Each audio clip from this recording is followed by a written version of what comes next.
Hello, Adobe MAX. This is a full room. There's a lot of you. Hi, everybody. My name is Tina Roth Eisenberg. Most people know me as Swiss Miss, which is the name of my Twitter handle and my blog. And I'm really happy to be back here, so thank you for coming out right after lunch. Over the last 12 years, I started multiple businesses, and if somebody would ask me to sum up visually what those 12 years felt like, I would show them this. I'm a trained graphic designer. Originally ran a graphic design studio, but now I can be mostly heard talking about acquisition funnels and margins, and I sometimes really wonder, how did I get here? So before I tell you a little bit about my story, I want to get a little bit of a sense of you guys, of who's in the room. So we're going to play a little game. It's called Stand Up If. Make sure you're able to stand up. All right, I'm going to put phrases on the projector, and if they apply to you, I want you to stand up. Stand up if you have felt the imposter syndrome. I am not alone. Thank you all so much. I want to know who had to fly here and who's from outside the US. Stand up if you're from outside the US. Oh my God, so many of you. Shout out some of your countries. Where are you from? Wow. Welcome. Greece. Wonderful. Stand up if you manage a team. Oh, so many of you. It makes sense, right? It's about leadership. Thank you. Hello. Stand up if you run your own company. Oh, there's a lot of you as well. Stand up if you feel appreciated at work. Wow. That just makes my heart explode a little bit. I feel really bad for my team members. Of course, they have to stand up in the first row. Stand up if you think you can be vulnerable at work and not be judged for it. Wow. Brene Brown would be so happy. Stand up if you have made lifelong friends at work. That's what it's all about, people. Stand up if you know how to do the floss dance. Gentlemen, show me. You were just like all excited. Show me.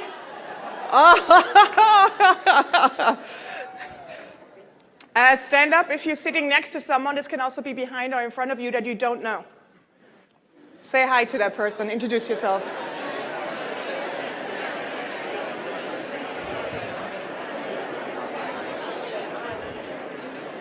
All right. So that's cool. I get a bit of a sense of who you all are. Thank you for participating. So back to my imposter syndrome slide. I feel like the imposter syndrome has quite a bit of a negative connotation, and I want to challenge that because I, looking back, think whenever I felt like this, it actually meant that I was growing, that I was pushing myself out of my usual comfort zone, and I really dared to try something new. A lot of people always ask me, how do you do it all? You run so many different things, and I usually tell them this quote by Tracy Ellis Ross: I'm learning every day to allow the space between where I want to be and where I am to inspire and not terrify me. But most of all, I must say, I just have a really incredible team that helps me build the things I'm building. But I do remember in 2000, in my first job, my boss sent me to my first ever conference, and I remember walking, actually, by raise of hands, this is the first conference, if this is your first conference for you, raise your hand. There's a lot of you. I remember that feeling. I was walking the halls, and I would sit in these audiences, and I would look at my heroes on stage, and I remember sitting there going, they have it all figured out. But now that I have the honor to be on stage, and looking back I've built a few things, and now I know that they probably had moments where they felt like this.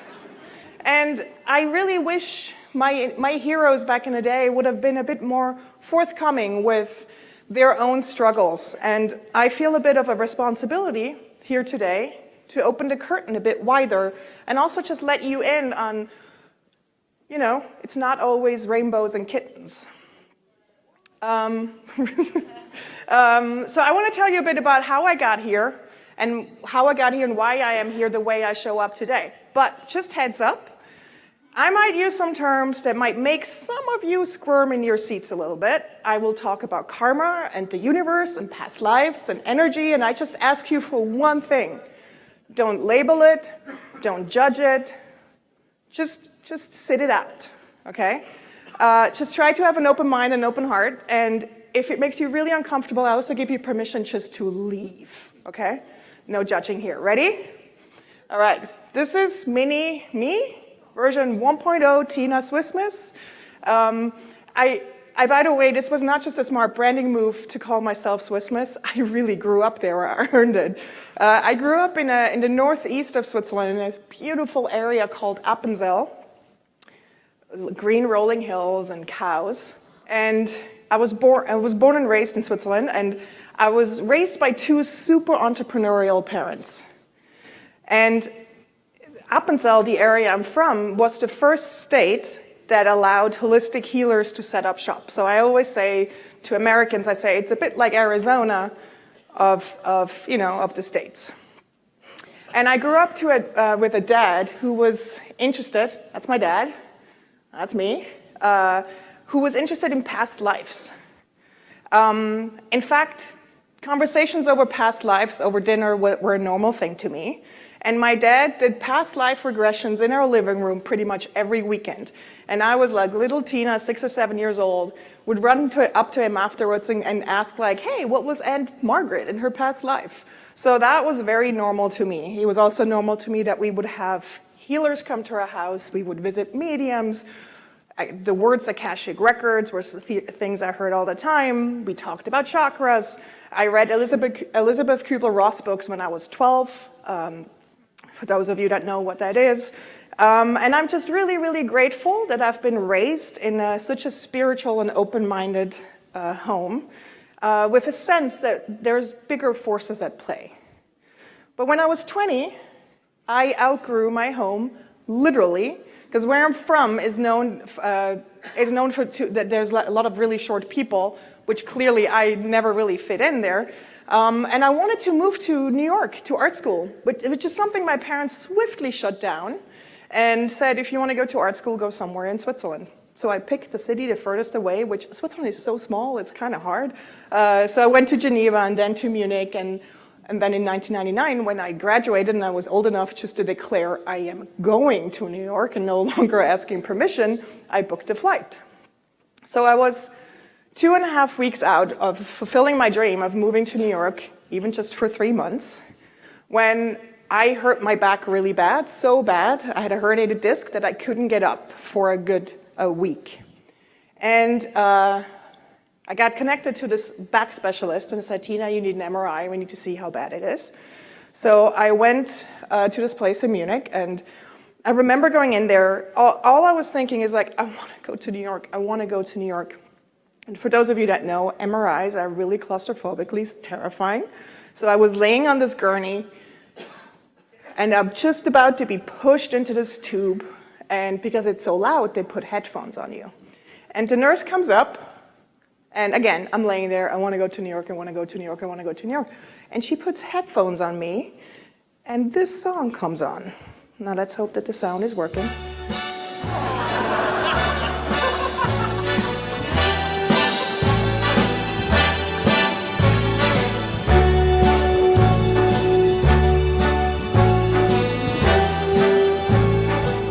Start spreading the news. I'm leaving today. I want to be a part of it. New York, New York. Guys, you know what was happening? First of all, I was chuckling. She pushed me, and she afterwards asked me, what the heck was that? Nobody ever chuckles. I was like, it's a long story. But guys, it was the universe cheering me on and saying, Tina, we've got your back, pun intended. But they sent me to New York. So this is my first thing to you. Pay attention to when the universe is cheering you on. Pay attention when things are falling into place that are meant to be, and something bigger out there is telling you don't worry. So in 1999, I avoided back surgery. I was told I can go to New York, and I flew to New York, and I had one job interview lined up in a small design studio. which ended up being more of a psychic reading than anything else, because I remember walking in there. It was so naive and so idealistic, and it was so cute and adorable. I walk in there and I sit down with this job interview with Matthew Waldman, and within 5 minutes of talking to me, he says, Tina, first of all, you got yourself an internship, congratulations. Secondly, you will never leave New York, and you will marry a tall Jewish man. I sat down and looked like this. I've never had a job before. This was my first full-time job. I've freelanced a lot. And here I was, I just arrived. It was literally 20 hours after arriving. I found myself a job, and I started working. Now in hindsight, running my own studios, this is what Matthew, my first boss, who told me all of these psychic things, I realize now in hindsight just what an incredible influence your first ever job has on you and how you perceive the work life. I was very lucky because Matthew is an incredibly heart-forward human. The only data points I had up at this point were my parents, the lunch conversations, the dinner conversations. You know, as a kid, when you have two entrepreneurial parents, you overhear a lot what's going on, and that was pretty much also the only thing my parents had to talk about is like their employees and the problems and, you know, how to deal with that. And that was a different generation, first of all, but the data points I had were like, you're the boss, you're in power, only your opinion counts. It was quite a harsh reality that I sort of thought what it's like to be a boss or be in a job. But then here I am, and there's Matthew, who's a total mensch. I remember the first day, there was torrential downpour, and even though I left really early, I was stuck in the subway under the East River for an hour and a half, and I was an hour and a half late to work, which kills you as a Swiss. You're just not late. And I walk in there and I'm like so apologetic, and he just looks at me very calmly, hands me a coffee and goes, Tina, it's fine, this is New York, you just breathe. I was like, oh, he's actually nice about this.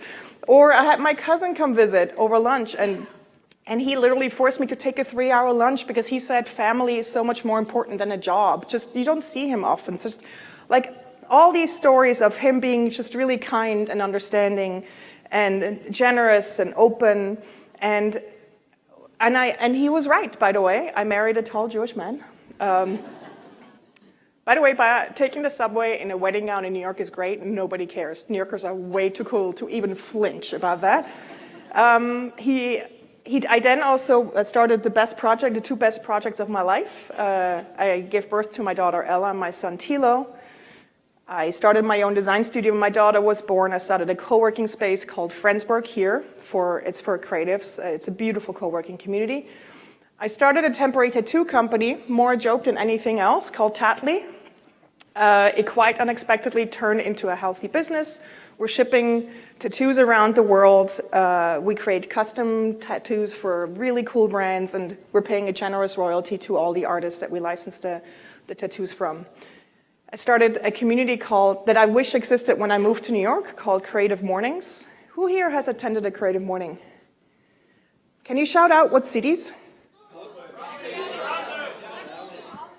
All over. I want to hug you all. It makes me so happy. So for those of you that don't know what Creative Mornings is, it's a monthly breakfast lecture series that happens in 189 cities every month for free in 65 countries, entirely organized by 1,500 volunteers around the world.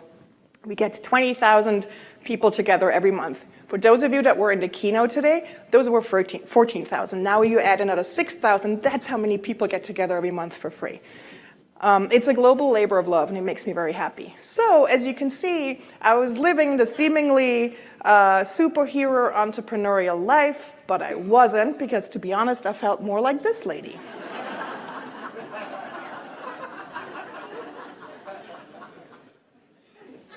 But you know, nobody would have never known, because social media is such a lie, guys.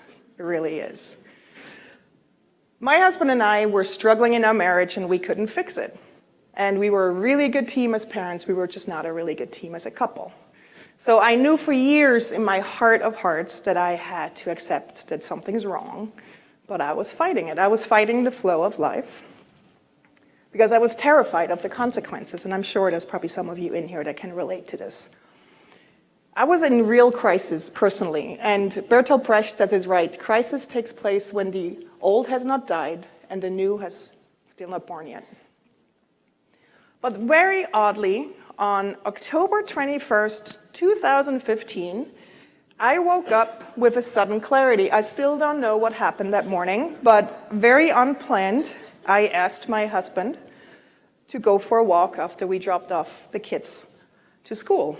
And we had a very calm, very kind, long conversation, and we decided to separate. And it was such a monumental moment that happened very organically. And I went to work, and I remember sitting in our weekly Creative Morning staff meeting, sort of starting to take in this decision, what I just did, not really able to pay attention to anything that was going on. And I get a text message from my friend Breed Pettis, and it said, "I'm taking my DeLorean for a spin, want to go for a ride?" And I'm like, what? Why is he taking his DeLorean for a spin? Until I realized, guys, October 21st, 2015, it's the date, Back to the Future date. And I started laughing, and there he was. He drove up, the whole team, everyone ran outside. Of all days, this was the day you had to ride a DeLorean. And I started laughing. I was like, there you go again, universe. You guys have a really good sense of humor.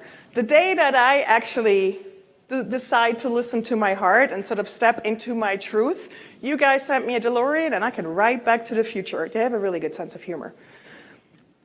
So the most dreaded moment was ahead of me, though, and that was to tell our children. It was probably the biggest knot I ever had in my stomach to sit them down and sort of calmly tell them the change that is about to happen to our family. But oddly enough, that day is now one of my most cherished days with my daughter. About 30 minutes after we told them, my daughter comes up to me and says, "Mommy, can I get purple hair?" I'm like, yes. And I called the hairdresser, we grab our coats, and we walk outside.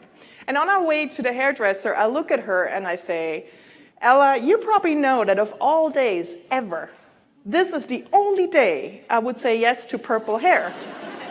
She looked at me, she smirked with her 10 years old, and she goes, "I know, Mommy, I know." So we sat in this hairdresser for hours and talked, and we had a very deep and loving conversation about relationships, and that one day she will understand, and that they can get very complicated. And she taught me such a big lesson that day. It is in our power to flip a seemingly bad situation. And I don't want to make light of this. This was hard for her, I get it. But she found a way to see or get something positive out of it. And that made me really think. And I thought, you know what? I'm going to do the same. And I thought about it, how can I flip this? And I realized that the divorce story here, the divorce narrative in America is so utterly broken that I said, I am going to flip this. And I started asking my friends and said, does anyone have friends that had an amicable separation? And I started my positive divorce study research. And I met up with a lot of people that had a positive divorce. I took notes. And what has happened is that my ex-husband and I have a really wonderful, healthy co-parenting relationship right now. And at some point, I told my lawyer that if I had to pick an ex-husband, I would pick Gary. And she laughed and said, in the 20 years I've had an agency, like a law firm, I've never heard anyone say that. So, but then the big thing came, and that was to find a new home. The apartment we lived in, I love dearly. You can imagine it was a very thoughtfully designed place, but I knew that was a labor of love that my husband had built. And I was like, all right, let's go, let's find a new home. And my enthusiasm dwindled quickly after I was turned down to 5 applications I put in. And I realized, oh man, landlords really don't understand what I do. Like, they're mostly conservative older people, and they don't understand why this woman has like 4 companies, and nor did they understand any of the companies, what they did. So I lost a bit steam, and then I went to look at an apartment with my friend, and that was just hideous. I barely made it through it, and I kind of lost it after this. And my friend kind of like, oh my God, she's losing her mind right now. So she got me to a lunch place, and we sat down, and I looked at her and I said, like, will I ever find a place again that I love? And then I remembered the very first day I started looking for an apartment, I saw this one apartment that took my breath away, but it was too expensive, and I favorited it in Street Easy. And I showed it to her, and my friend looked at it and was like, oh my God, Tina, that is so you. So we looked at it, and I noticed that it already came down in price, but it still needed to come down another $800. And I said to her, like, I just can't, this is too much money. It needs to come down $800. And she's like, So we eat lunch, I do better, and we're sipping our espresso, and an alert pops up on my phone from Street Easy. The apartment dropped $800 in price. She screams, I scream, she hands me her phone, and I call the broker. And I'm imagining the broker just could put like on their back end, like hit save, and then 30 seconds later she gets a call. And 10 minutes later, we walked into this place that literally took my breath away. I walked in, I had a physical reaction. I started crying, and my friend made sure that the broker didn't think I'm a nut job, and she goes, happy tears, happy tears. I had what I now call a full body yes. It was literally my body telling me, this is it, Tina.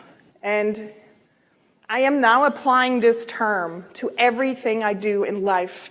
Whenever I have to hire someone, I pay attention to myself. Do I get a full body yes? If I have to, if I purchase something large, just like the big decisions in life, I really start paying attention to, do I feel like that? So when I was signing the lease with my new landlord and landlady, who happened to live in the same building and are just the most wonderful people on earth, as we walked back to the apartment, and this was a big moment for me, she looks at me and says, Tina, I know exactly how you feel right now because I left my husband when my kids were your kids' age, and I'm going to coach you through this first year. So my apartment came with a separation coach, and whenever I would sit on the stoop and have a glass of wine with her, she would sort of give me her advice. So I'm living in this beautiful brownstone apartment in Fort Greene now, and this kind of hit me, it's like, oh man, I don't know anyone here. Who do I call at 3 in the morning? I'm a single mom now. Wait a second, how does that work? And so I get a little squirmy. I was like, oh man, Tina, you don't know anyone around here. And as I'm thinking that, I'm looking outside, and I'm looking across the street, and there's this beautiful brownstone, and I'll sort of peek inside, and I see furniture I like, I see art I like, and I was like, I like what's going on there. They're probably designers, architects, something. And I tell my daughter, it's like, let's see who lives there. A little later, we see the people walk out, and they have kids in my kids' age. So we all screamed, and I look at my daughter and was like, they're going to be our future friends. It was winter, and I was like, how do I make contact? I brought this up a few times at work. I was like, guys, how do I do this? What's appropriate in America? Do I go over with a pie? Do I bring a bottle of wine? How do I make contact? So I didn't do anything, but this term future friends became a thing at work. People would check in and like, what's the status with your future friends? And then spring came around, and I come home, and it was one of the nights I didn't have my kids with me, and I look outside, and they're sitting on the stoop. I've never grabbed a book and a bottle of wine faster. I ran outside and very casually sat on my stoop, opened my book, and then looked up. I was like, oh. And I walked over, and all I kept telling myself was, Tina, don't be too obvious, don't be too obvious. And guess what? We became good friends. We now hang on the stoop all the time, and we actually expanded our stoop hangs with our neighbors next door. And I live my best freaking Sesame life, guys. And this was once again a lesson to me that you can build the communities you want to be part of. You don't have to wait for anyone else to build it. You can ignite them. And you can apply this to work. Start a lunch club, watch a TED Talk or Creative Mornings talk over lunch with your colleagues, start a game night, whatever makes you happy and brings like-minded souls together, just do it. All right, I got an apartment. Everything looked like it was dandy and off to a great start, and everything seemed to be working, but it didn't. I really underestimated this transition into being on my own again. And what happened is that I would wake up in the middle of the night with panic attacks. And then my businesses were not doing so well, and I was worried about money. And I felt like a real imposter at this point. I really didn't know how to turn the ship around. I'm usually a very optimistic, idealistic, enthusiastic person, and there was none of it left. And I couldn't be the leader I needed to be. And I'm really not proud of this phase of my life. It was not my finest moment. But my team was so kind and so patient and so supportive, and I'm so grateful that they carried me through this time. But most of all, I'm really proud of them. They allowed me the space to show up as my whole self, even if my best self wasn't my best self. And I truly believe that this is what work community should feel like. As leaders, we have to make sure to create safe work communities. It's our job. It's in our job description. And you cannot just run your company only focusing on the bottom line. I experienced firsthand what a safety net it can be when your company lifts you up and carries you through a hard time. And all it takes is just a layer of kindness. Kindness is light. It permeates everything. And it raises the energy and frequency of a workplace, a home, a human interaction. And then you add a little bit of empathy on top, and you get loyalty, unwavering loyalty. In my values-driven, idealistic world, work should light a fire in your soul. Because when you work on something that means something to you, you will feel things. And I want my employees to show up fully human. And there shouldn't be a difference in who you are at home or who you are at work. And work should be both the playground and the school where you become your future best self. And I was working hard into becoming my future best self, and I felt like this. Stubborn Capricorn me, for a year, I was holding on for dear life. I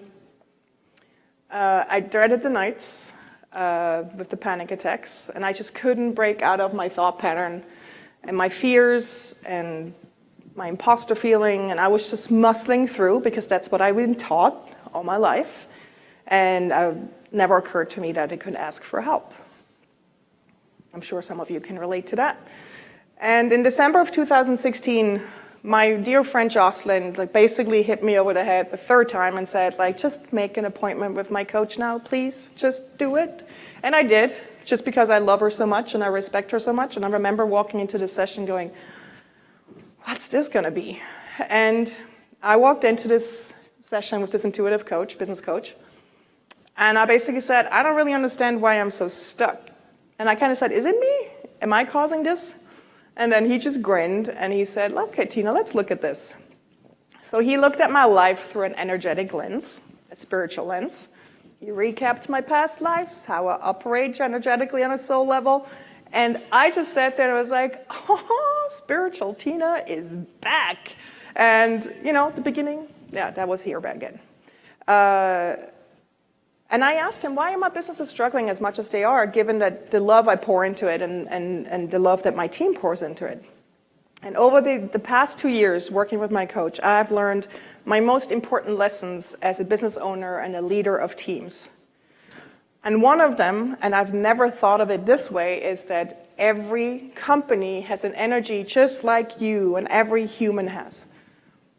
And that energy is filtered first and foremost through the founder, and then through everyone else that is contributing to the company, the team. And everyone contributes the good and the bad. So if you are neglecting an issue at home, it will most likely show up in some way at work. And if I am not rooted as a leader, neither are my businesses. There is no separation between your private, personal life and your work life because it's all one energy. But yet we think of this in two separate terms. And that separation is an illusion, and that was a big epiphany for me. So the more I started working on myself and reconnect with my soul's purpose, the more energy started flowing through me, and my businesses and myself started expanding. Things started falling into place. There was a clear correlation between my spiritual work that I was doing and the expansion of everything else in my life. I was raised spiritually and open-minded, but it never occurred to me that I could look at work and my businesses through the same lens. And I realize this is a next level conversation and it might not resonate with all of you. That's okay. But I want to find the folks that have started integrating spirituality with business. Because in the end of the day, business is an expression of our spirit and our hearts, just like raising children is, or nurturing friendships. And the illusion that business is separate and just about money is just an illusion. The manifestors in this world, the creative manifestors in the world, have a real responsibility not to stay in the low vibration game of success. Holding as much money as possible is a low vibration game. We have to tap into the energy of abundance, generosity, and love to create real change. So, over the last 2 years, I've really worked on myself and recognizing and letting go of unhealthy patterns. I did that with the coaching sessions. I did that with a daily meditation practice. I did that with very purposely shedding anything that doesn't fill me up and drains my energy. I did that with Reiki massages, with the help of ayahuasca journeys. All of this helped me to get grounded. And there's of course different approaches to this. This is just what worked for me. You might need to go for a run. Not me. What has happened is I'm calmer, I'm kinder, I'm grounded. Things don't just throw me off my feet. I'm more patient. And eerily, things have started falling into place. And I don't have to force anything. I don't have to control anything. I have learned to trust and follow the energy of ease. I was raised with the understanding that if you don't work really hard and if it's not really a little painful, then it's not worth it or it's not worthy. And I've learned to trust and adapt to the flow of life. When I started to work with my coach and try to work and positively on impacting my companies, he looked at me and said, Tina, I want to warn you, this is going to rock the boat. People will deselect because you're changing sort of like your frequency, the way you show up. I'm like, that's okay. And boy, did they deselect. People left on their own within 1 or 2 weeks of starting my work. And then very interestingly enough, the people that needed to be in my company all showed up at my door and knocked on my door. When you're aligned with when you're in alignment with what you're supposed to be on a soul level, the universe starts working in your favor. And if this at all resonates with any of you, I have 2 books that I want to recommend to you that have changed my life. It's The Untethered Soul and The Surrender Experiment by Michael Singer. He explains a lot of the things that I've just told you very quickly at length in these concepts. I understand that it takes courage to grow up and become who you really are. Trusting that inner voice is not always easy. And I remember vividly when I started my design studio in 2006 when my daughter was born and I started hiring people. I'm sure a lot of you can relate to this because I'm sure you're in positions of making hiring decisions. When I realized I'm now managing people, I ran to the bookstore and I bought all of the leadership books and started reading them because I wanted to become a super pro boss lady. And what I realized reading those books is that they made me really uncomfortable because the things that were really near and dear to me, they seemed seemingly unprofessionals. I had a sinking feeling that having fun at work, being playful, being silly is actually not considered professional. And it took me a long time to understand that there is no right way to run a company. But the moment where I really understood it is when a year ago, I spontaneously booked the workshop that Jason Fried put on, Jason who runs Basecamp. Sorry, I need to drink water. I flew to Chicago to attend his workshop.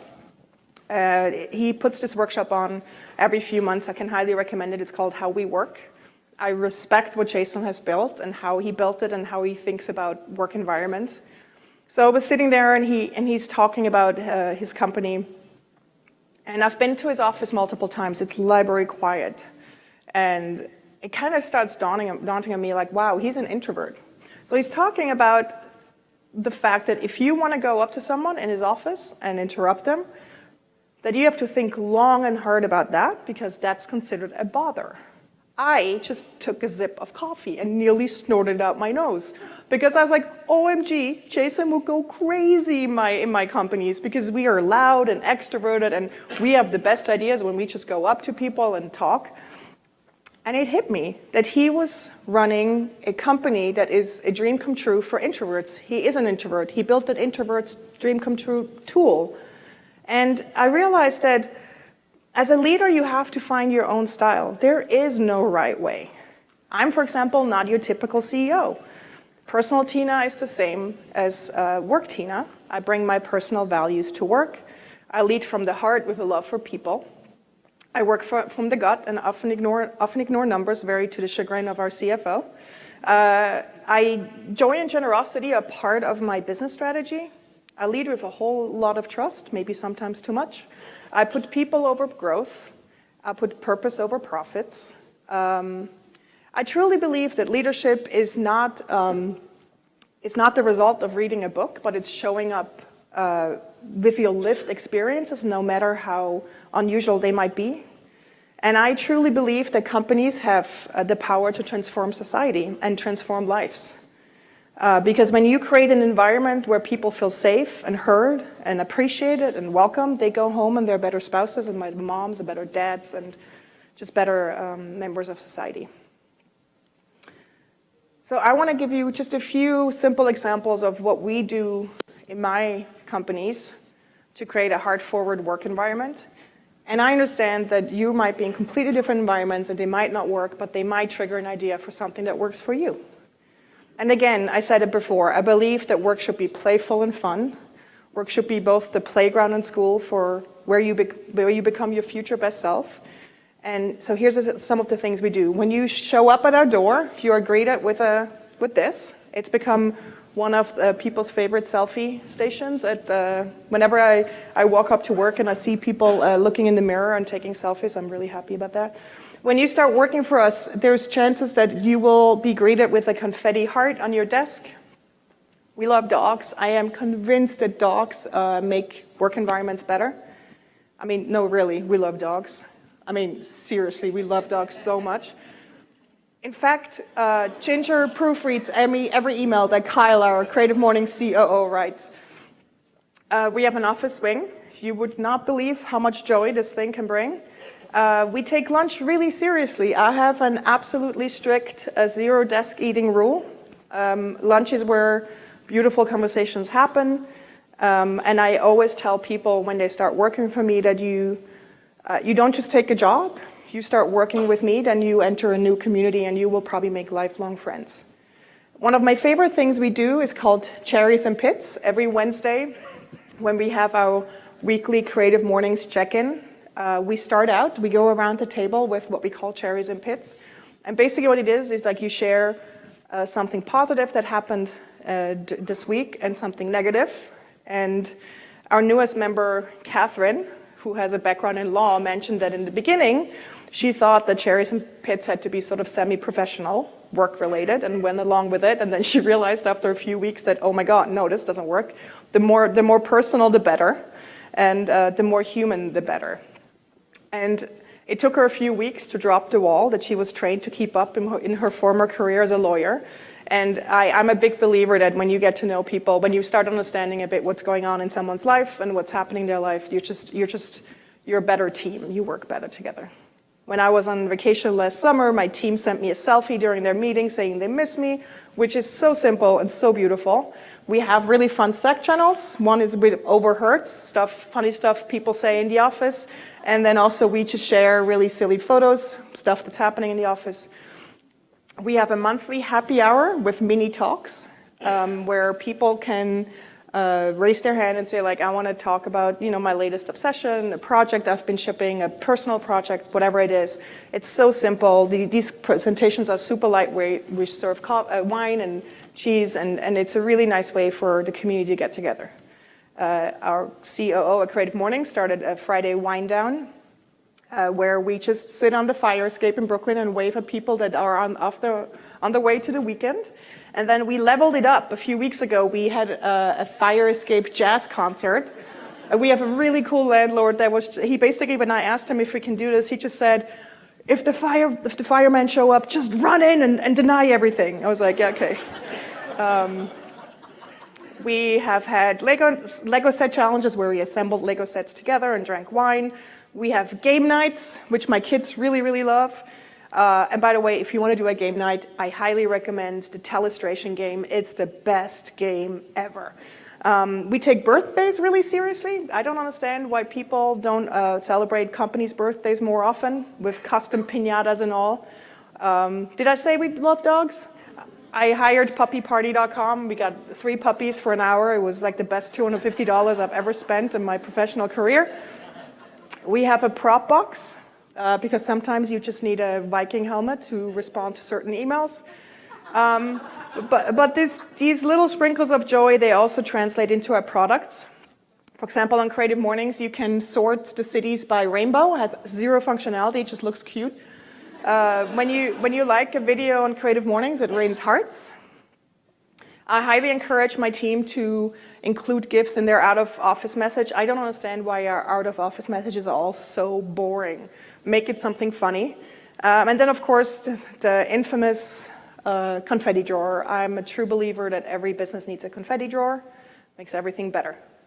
So you might write these things off as silly and non-important. I dare to make you think otherwise. I can tell you for a fact that my son and my daughter love coming to my office, and that to me speaks volumes. The other day I walked in and I caught my son teaching our Creative Morning COO, Kyle, who's sitting here and is probably mortified right now. He taught him to floss. And if I've learned one thing as a parent and as a boss is that modeling is everything. It's what gets noticed and copied. And I think that's a general rule for life. I'm a true believer that good begets good. And it's really easy to be cynical these days. That's just really not getting us anywhere. And I want my kids and my teams to see that I will not let my spirit be broken by the morally void leadership we're facing these days. And we can flip this all into something good. Again, good begets good. That's why I really, really strongly believe that what we are doing with Creative Mornings is so important. Creative Mornings is an engine of generosity and kindness. It's entirely led by volunteers. And it's basically connecting heart-forward humans that want to see a change in the world every single month. It's a safe place for creative minds to meet and level up. And I have realized that limiting these connections to in-person events is just simply not enough. That's why 6 months ago, my team and I launched a project called the Creative Guild. Think of it as the creative Rolodex of creative companies and individuals, a soulful version of LinkedIn, to simplify it, for the creative community. And we have an aggressive product roadmap ahead of us. We're bootstrapping this. We're setting out to build the friendliest corner on the internet, a place where creative, kind humans will find each other, because they need to find each other. As I promised, I opened my curtain a bit wider and a bit more on the personal side than I usually do in my talks. I hope that there were some stories in there that might have resonated with some of you, but I just want to give you the take-alongs from the last hour. I kindly ask you to notice when the universe is cheering you on. Embrace that imposter syndrome. Push yourself out of your comfort zone. Remember that if you're not grounded, your business or your teams won't be either.